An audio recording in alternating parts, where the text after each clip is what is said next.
On today's episode of Locked On Suns, why the Jaylen Brown contract, the richest in NBA history, shows us other teams might just be catching up to the Suns' salary explosion. Let's go.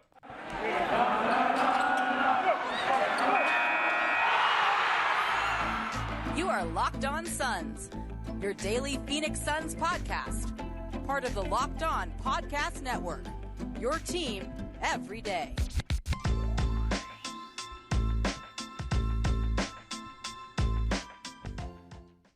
And we're back. This is Locked On Phoenix Suns. We're part of the Locked On Podcast Network, and I'm your host, Brendon Kleen, a credentialed media member covering the Suns for the past 6 seasons, a writer at Suns.com, and the host of the Just Basketball Show wherever you get your podcasts. A big thank you for making Locked On Suns your first listen. Happy Wednesday. It is great to be here with all of you. We are free and available everywhere, so if it is your first time finding the show, go ahead and hit follow or subscribe wherever you get your podcast. Just search Locked On Suns.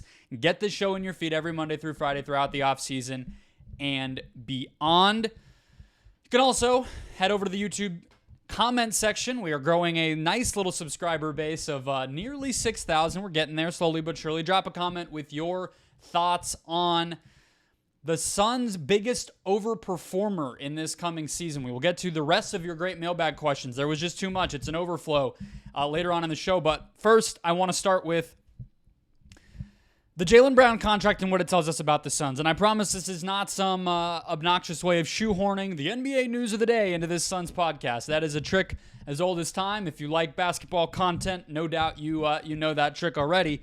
But it is real. It is genuine, and I knew it was coming. And so I'm actually excited to do this show. This is also not me caping for the Suns or trying to overlook the significant and real salary concerns that the Suns are facing. What I will say, what I will start with, what I will center this whole segment around, okay, is the fact that the Suns have become the poster child for something that is not just a Suns issue, all right? And, you know, we can look back at the Kevin Durant trade and say the Suns were in some ways blindsided by the rules changing, the ground shifting right out from underneath of them. They go make this home run move to go and get one of the greatest players to ever put on an NBA uniform in KD, and then the whole collective bargaining agreement shifts, again, the ground underneath them. But other teams were already on this pathway, and other teams will find themselves on this pathway in the coming seasons.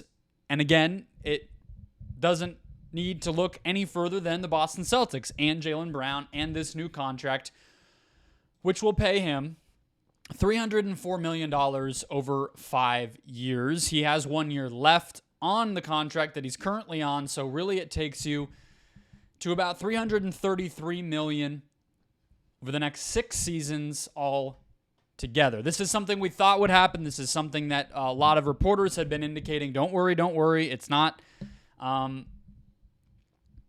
There's no reason to panic, and here we are, and he has signed the deal. From a salary standpoint, and to get us into Suns territory here, $17 million now that the Celtics are over the tax for next season already, okay, because of this contract, because that is when the mega salary kicks in. That is when the actual extension he just signed kicks in. They already gave Kristaps Porzingis an extension for 2 years and $60 million beyond this season, so he will be under contract that year. Next offseason, Tatum will be eligible for an extension, and then you can kick that even further along. But really, even just looking next year, you're talking about $17 million over the tax already, and that's with less than 10 players on the roster, fewer than 10 players on the roster. There's all these options and guarantees and everything that can make it change, but that's what you are looking at. I'll get to the Suns numbers in a second, but let's go through some of the other rosters and their tax implications first, all right? So the Warriors, right? One of the bigger moves of the offseason, even though a player did not change teams, was Draymond Green returning there. That put their tax bill, in addition to, the Chris Paul trade to maintain a high salary number when you sent Jordan Poole out, as well as they didn't get rid of anybody, right? So they're at $41 million over the tax as a result of all of that this season. Next year, it's a little flimsy because we just don't know what their roster will look like. Chris Paul is non-guaranteed. Klay Thompson is up for a new contract. And we don't know what that all will turn into. We also don't know about extensions for some of the young guys or restricted free agency, et cetera, et cetera. But you're talking about, again, $41 million this year and likely to be close to that. If not, there's probably a world where it's even more next year. If they were to keep Klay, if they were to either keep Chris Paul or trade him for somebody who makes a similar salary, and then, you're in for it. We'll see what happens with the young guys. But you're talking about a Warriors team with no real end in sight until maybe Steph Curry's contract is up, although they will not want to lose him either. So that is another team. The Clippers, $29 million over the tax this year and only $17 million away from being into the tax next season before the Harden deal has even happened, and that is with very few players on the roster because of the gargantuan numbers of Kawhi Leonard and of Paul George, and then presumably whatever new contract they would likely agree to with Harden next summer when he becomes a free agent. They can't extend him for rules that aren't worth explaining here, but if you're talking about those two guys opting into the final years of their deal, Harden getting a new contract, you're hitting close to the tax with just those three guys. Not to mention the Terrence Manns and everybody else. Last but not least, the Milwaukee Bucks. They are already $4 million over the tax for next year as well, not to mention a significant bill this year. But next year, they only have 7 or 8 players on the roster, and that is assuming that Jrue Holiday opts into the final year of his deal.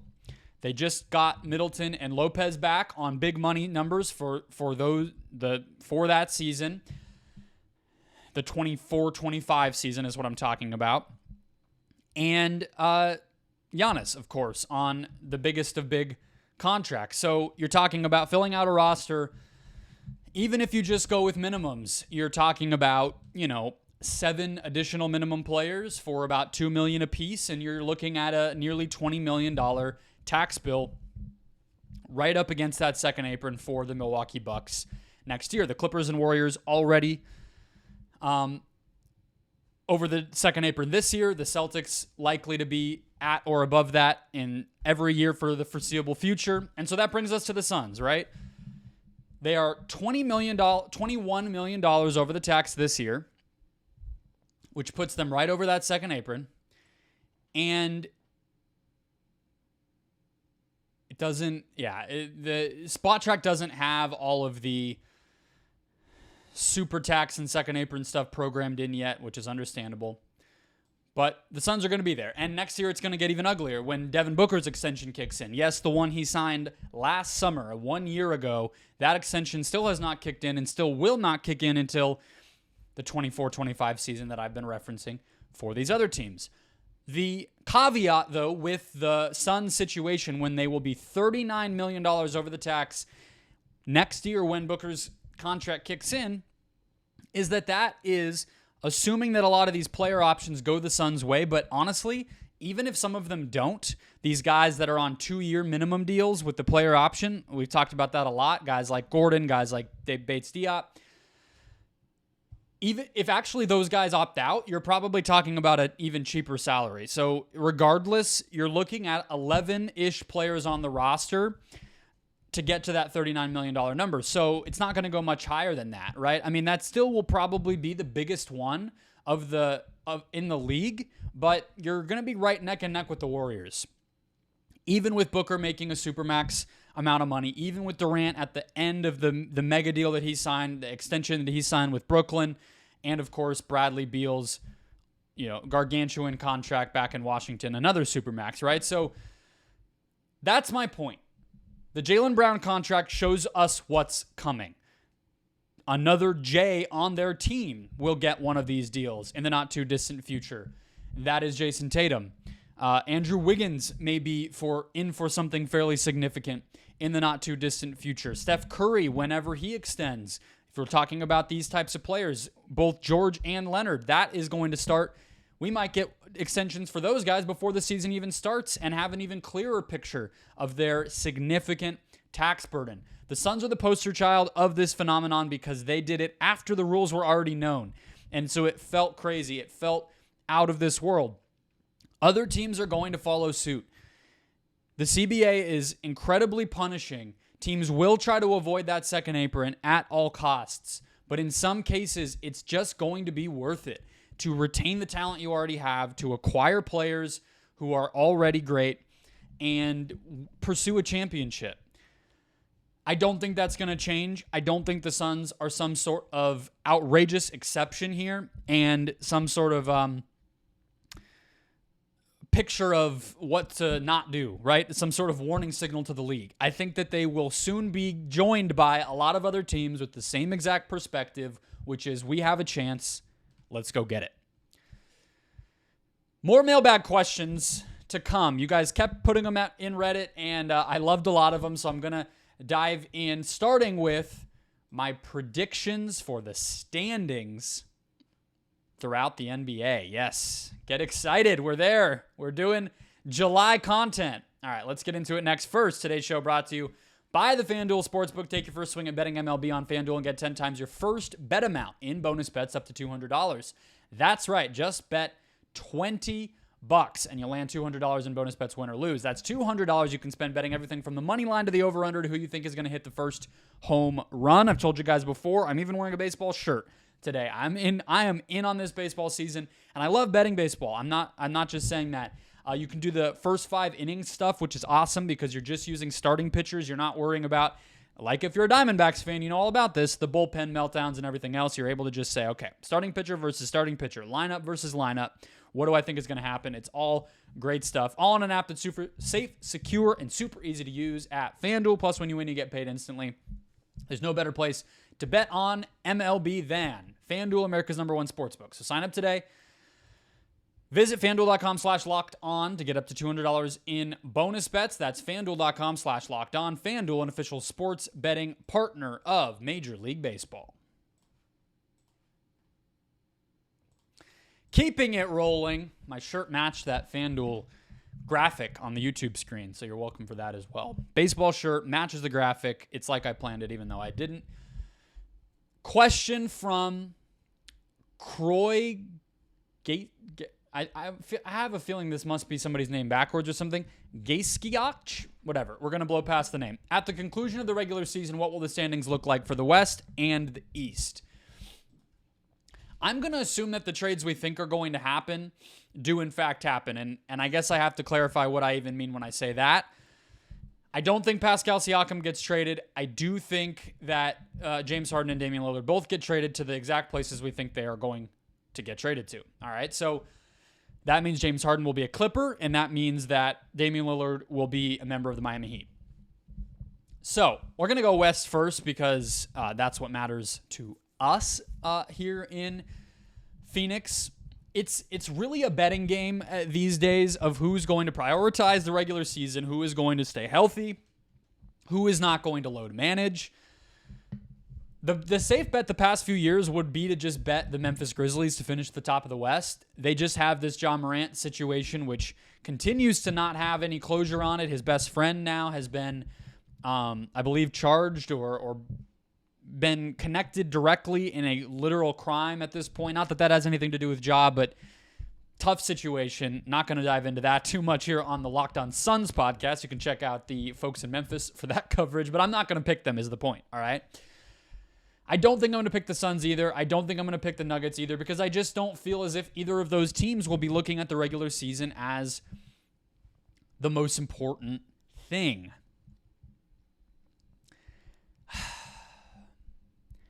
I'm going to go with the Golden State Warriors for the 1 seed. Is that stupid? I think this Warriors team is good. There's your breaking news. I think this Warriors team is good. I really think Chris Paul can be good for them. I believe in their young guys. I always have. I always will. I think that they have no choice but to play them this year. Kuminga Moody. I think that the Saric addition is a great fit and somebody who can, slide into that Nemanja Bjelica role, that even you could call it the David West role if you want to go further back. He will really be a hub for them as a passer and a shooter and everything. smart player, physical player, screen setter, all of the things that they need and make them a little bit bigger as a team. So I'm going to go with them. I know that they're an old team. I know they're not necessarily going to prioritize the regular season, but when you're talking about, 27-year-old Kevon Looney, 28-year-old Andrew Wiggins, Kuminga Moody, etc., like those guys I think are going to be there. So they're my number one. Number two, I think I will go with the Denver Nuggets. Number three, I'm going to go with the Phoenix Suns. That could easily be flipped. All of these teams are going to be very interchangeable. I mean, we're talking about a Western Conference last year that from 1 in Denver to, I believe, 9 in New Orleans was separated by 11 wins. So, that's almost 1 win apart all the way from 1 to 2, 2 to 3, 3 to 4, etc. So this is not binding prediction, but I just think the Nuggets, I have questions about their championship upside by the amount that they're going to rely on youth in order to win. But in the regular season, I think that their system, their infrastructure, their star power is going to be enough to be a behemoth, a really tough force every night. And you're only talking about, a 50 to 55 win team in order to get to number one in the West. I think we're going to be in a very parity type of situation once again. But I do have the Suns third. I have them moving up one spot from where they were last year. I think that their youth, their mid-prime veterans, to keep using the James Jones buzzword there, are exactly what you want to have. I think Devin Booker will push for an MVP trophy. I think that Kevin Durant will be even a full season of what we've seen the past few years, which is somewhere in the neighborhood of 60, 65 games, whatever it ends up being for Durant, is going to be huge. He's an MVP candidate when he's on the floor. It's just a matter of health and consistency and everything for him. But even 60 games of Durant would help improve where this team was last year. And they're deeper than they were. They're younger than they were. All the things are trending in the right direction. Number 4, I do have the Los Angeles Lakers. No, I'll go Clippers because I think the Harden thing in the regular season, Harden is fairly durable. He does not really get hurt. So him plus the other 2 stars plus their depth, I know they'll lose a little bit of that depth if they do make this Harden trade, but they're still a pretty deep team. They have young guys secretly that you don't necessarily realize are on their roster between Amir Coffey and Brandon Boston and now Kobe Brown, who they just drafted, who can step in to bigger roles. I just think they're the deeper team, the deeper, more talented team. Lakers, I'll go number 5. I do like their team more as a championship pick, but in the regular season, the injuries, the age, all that stuff is obviously always a factor. Number 6, I'm actually going to go with the Minnesota Timberwolves. I really like this team. I think the way that they've continued to build after the Gobert trade is awesome. I think the fact that it doesn't really matter for this exercise, but they are still below the tax is just absolutely insane. They retained Naz Reid. They got some outside help here, and I think in the regular season, if they're healthy, if Towns doesn't miss half the year like he did, if Gobert doesn't miss a bunch of time, and Ant takes a continued step forward, like that team is, I know it's Minnesota, I know the Gobert trade made everybody laugh, but that's a real team, a deep team, a young team, and should win a lot of games. 7, I will go New Orleans. I'll go Dallas actually at 7. I think that they've made some improvements. I think Grant Williams is a really big addition. They might even have one more trade in them. 8, I'll go New Orleans. 9, I will go Oklahoma City. And 10, you know what? Screw it. I'm going to go with the San Antonio Spurs.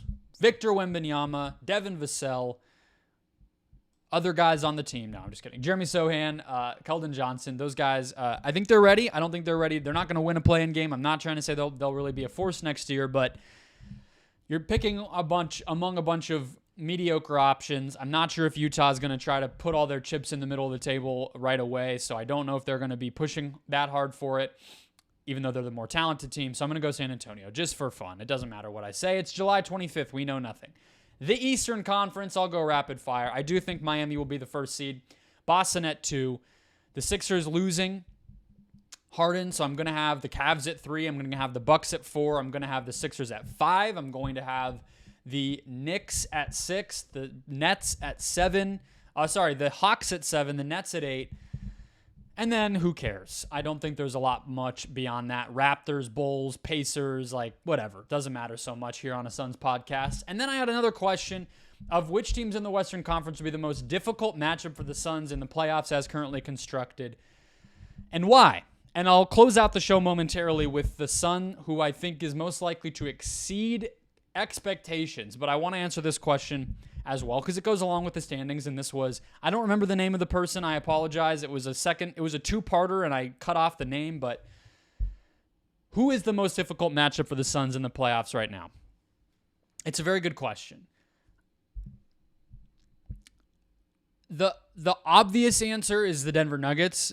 I think they're the hardest matchup just in a vacuum of any team because they have Nikola Jokic, who I think is the most effective player in the NBA at creating a great possession every trip down the floor. I mean, Luka might be a close second. LeBron would have had that title for a very long time, but Jokic certainly has it now, and that's just an impossible thing to deal with. There's no team that's going to walk into a matchup against Denver and say, we'll keep them in check. No, you're not. You're not going to keep them in check. You're just going to hope you can match them, and you're going to hope that some of their weaknesses, like their youth and depth, are going to hurt them, but you're not going to feel good about it.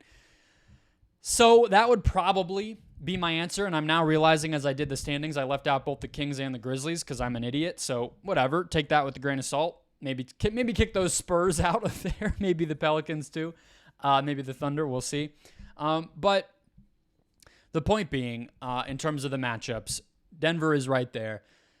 I will say that to return to Minnesota and, frankly, New Orleans, those are both teams that I think will get underrated in the regular season or heading into the season. Maybe I'll say in kind of the preview coverage. I would just circle them, whether it's regular season, some random night you end up with them on the schedule, or they might end up as lower seeds. But if we're talking about, I said the Suns are going to get the 3 seed, a 3-6 matchup, for instance, those two teams are going to be big. They are going to be athletic, and they are going to be young and just aggressive and assertive. And so, a Suns team that yesterday in the beginning of this mailbag, I said my biggest concern was front court size and rebounding as a byproduct of that.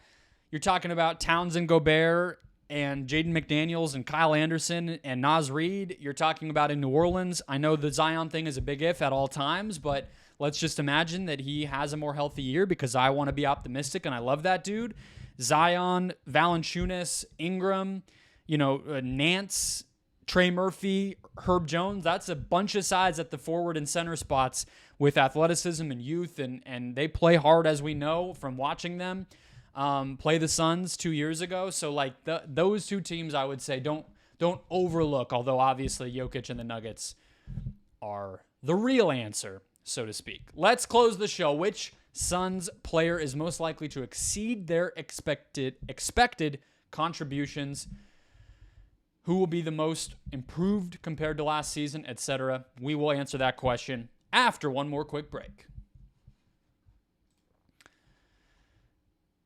Let's close out the show. Thank you for listening. Check out Locked On NBA every day throughout the offseason. They will keep you covered big picture around the league. Just a reminder to be checking that show out. But I will close us out here with a question, or my answer to a question from Substantial Fold 592. No flair from him. No Reddit flair, but that's okay. Again, to repeat the question, who on the Suns roster do you think is most likely to exceed their expected contributions to the team, as in not who will perform the best or be the most improved, but who will have the best performance relative to the general consensus view? I actually think this could be most improved because that would help them outperform general consensus. But I get your question, I get your point, and I think it's a good one, and I want to answer it. And here's the thing. I actually, as much as I just said I could see it being the most improved, I actually do. My mind goes exactly where your mind went, I think, Substantial Fold, which is to the superstars, frankly. It would be impossible for me to sit here and tell you that Devin Booker's going to outperform expectations, because the last time we saw the man, he looked like freaking prime Kobe Bryant or Michael Jordan or whatever you want to say, right? He went toe-to-toe, if not outplayed Kawhi Leonard, even when Kawhi was healthy in those 2 games. He was the best player in the playoffs through most of the time he was in those playoffs. Game 6, notwithstanding, was a clunker for him and for the team. So it's not going to be him, right? And I don't think really, like, Durant in his mid-30s, it would be pretty hard for him to top what we've already seen him do, whether that's the 2021 playoffs, the Warriors years, the MVP season early on. Like, we're not going to see a Durant year that is just some So even if he looked great relative to his age and relative to expectations, it would just be, yep, that's KD, right? So it's not going to be him. I'm not going to do the DeAndre Ayton thing. Fool me once, whatever, George Bush / J. Cole once told us. I'm not doing that, okay? So I'm happy to be pleasantly surprised by DeAndre Ayton. I have spoken about the impact that the coaching and some of the changes can have on him. There were a lot of questions on DeAndre Ayton in the Reddit mailbag that I'm just not gonna. I'm not gonna answer. I mean, I do think there's a human element of this, as he elucidated upon in his quotes to the Bahamas outlet that interviewed him on camera last week. And I'm not gonna keep piling on to the dude, and I'm also not gonna sit here and create false expectations and make his struggles out into content. All right, I'm going to analyze what's in front of me, but I'm going to leave the Ayton thing alone a bit, I think, until we get to preview coverage and we're back to really analyzing again what there is to really analyze. But the whole Willie won't he stuff, I'm done with it, so I'm not going to pick him. That said, you probably can hear where I'm going because I said I'm doing a star, but I'm not doing those 3 stars. Where does that leave us? It leaves us with Bradley Beal. It leaves us with the new number 3 on this team, the new starting guard on this team, and the guy who I just cannot move on from the idea of being just a lot more valuable than I think he's being described as or projected to be. And I use the word valuable on purpose, right? Because do I think that Bradley Beal is going to produce more than he did the season that he was All-NBA? 30 points per game? No.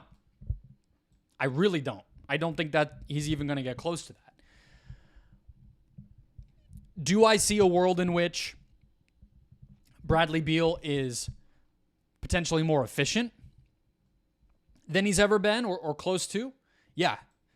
I do. And I also see a world in which Bradley Beal, like his career high shooting, true shooting percentage, which combines 2s, 3s, and free throws, is .604. That's great. That is like 60 is sort of like you are in, all-star caliber offensive player territory. And he's gotten close the past few years. This past year, 59.3, so right there too. I think he could get even higher. Like if you're talking about .610 type thing, 61% true shooting, like I could see that.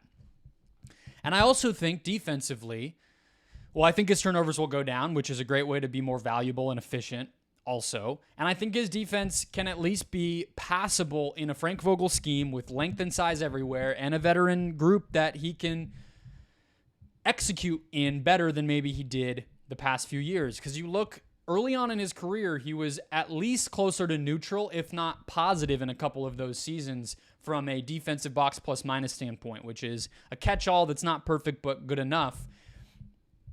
I think he can get back in that range on a better team with better personnel and better coaching defensively than he's ever had, although I guess early on those teams were pretty good defensively. So that's where I'm coming from. I've talked about the Ray Allen comparison probably so much that it can be turned into a drinking game on Locked On Suns. Take a shot when I say the Ray Allen comparison, or I think he can be a Ray Allen type, whatever. But I believe it, and I think it's true, and I'm going to keep making that comparison because it's as close to 1-to-1 as you could possibly hope for. It is 2 guys who had the ball in their hands and then got traded to a super team and had to drastically evolve because they were the player best suited to that evolution. They were both small guards relative to, not being point guards. They were small 4 wings, basically, right? And Beal's even a little bigger than Allen, which is nice. But I think you will see Bradley Beal go closer. It's not a coincidence that the same year he had the highest true shooting percentage, as I just mentioned, which was the 2016-17 season, probably the best of his career, that he also had the highest 3-point attempt rate and, of course, made a lot of those threes, 40%. I could see that happening again. He averaged 10 3-point attempts per 100 possessions and made 40% of them. That type of territory is what I would expect to see from him. And if you're talking about on a better team that's winning more, that's winning his minutes by even more than that team did, and, the defense chips away closer to neutral or positive, then you're talking about the best season of his career, even in a smaller role, even in a more perimeter-oriented role, and even in a more defensively, at least a role with higher defensive expectations. I also think he has now gotten paid. There is no chasing a contract that's happening here, which I know we say contract year, the guy's going to play hard. I also think, there is a comfort in sacrifice when you have that contract, right? That's kind of the flip side of that coin, and I think we will see it. He has talked about from the very beginning of being here, deferring to Booker, deferring to Durant, pursuing a championship and what that will entail. And I think that there will be a peace of mind in moving on from the messiness of the Washington situation, having this financial security. He has a family. This is a good place to settle down. He knows he'll be here for the foreseeable future, and he can just commit to basketball and whatever this team needs from him. And so I think from a mental standpoint, it's easy for me to say. It's easy for me to just sit here at a computer and say his brain's going to do this and that. Like, it is a person. It is always easy to do that until the ball gets tipped off. But everything is lining up for this to be Bradley Beal's eye-opening season, the season that makes everybody sort of sit there and say, wow, he can do it in a smaller role. He can commit to the stuff that maybe he hadn't been thought of as previously, and he can be a driving force from the value standpoint in a team that makes a run for a championship, which I think we all agree the Suns have a chance to do this season. That'll wrap us up. More to come throughout the week. We'll close things out with Aaron Edwards on Friday. More as well tomorrow. So keep it right here. Search Locked On Suns wherever you listen to podcasts, or just hit that button if you're already here on this feed. You'll get this show in your feed every single Monday through Friday throughout the offseason and beyond. Become an everydayer. Get locked on to the Phoenix Suns from here until the end of time. I will catch you guys tomorrow.